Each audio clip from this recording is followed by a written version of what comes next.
Il y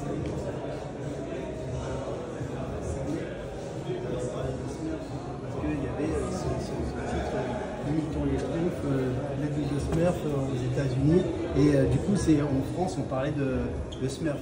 Et pour l'occasion, j'ai demandé au dessinateur des Schtroumpfs de me faire un Schtroumpf. Et donc, il m'a fait, en tant que. Une pose de donc j'ai le Schtroumpf. Ça va?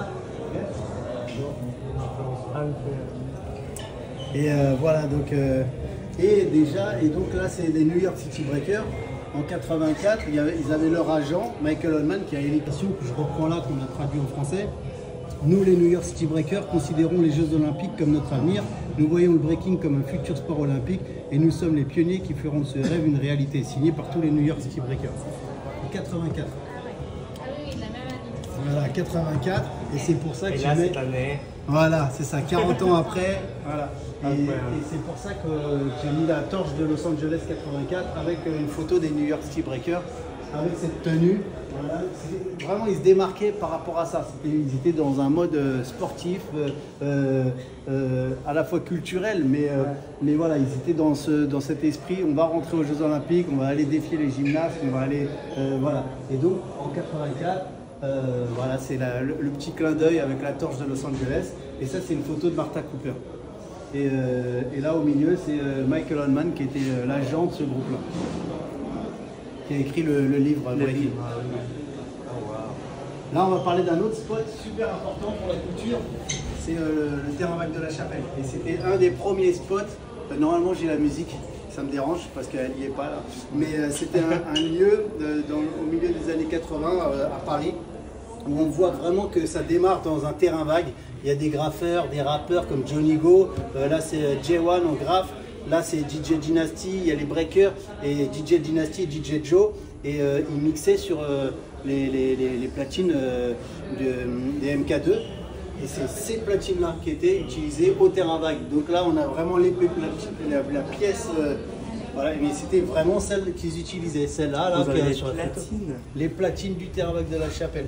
Donc ça, qui m'ont été prêtées par DJ Joe. Voilà, donc ça, c'est une petite pépite aussi, en termes de collection. Et aussi, c'est le lien avec la musique qui est très important parce que rien que le terme breaking, le b-boy, la big girl, en fait, il vient emprunter ça de la musique. On danse sur le breakbeat et en fait, c'est des titres. C'est pour ça que là, c'est un peu manquant. Normalement, il y a les titres de James Brown et en fait, dans les titres de funk, il y avait toujours la petite partie, le breakbeat, la partie instrumentale, et c'est là que les danseurs performent, s'expriment, et donc c'est de là qu'on dit que c'est les danseurs du breakbeat, donc les b-boys et les big girls. Et ça, donc c'est une collection qui s'appelle Ultimate Break and Beat, qui fête leurs 35 ans maintenant, et pour l'occasion, ils ont édité un Art Toys qui reprend ce personnage-là, qu'on vient positionner sur la platine et il break, et il tourne. Là, on le positionne comme ça et il tourne pendant qu'on mixe. Voilà, et ça a été édité par un label qui s'appelle Octobit, et j'ai fait appel à un artiste qui s'appelle Kraken.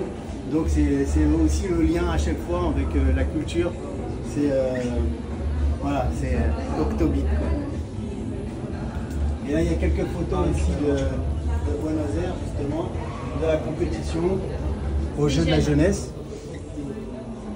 Et voilà, ça démarre comme ça en tout cas, pour l'histoire des jeux et le breaking.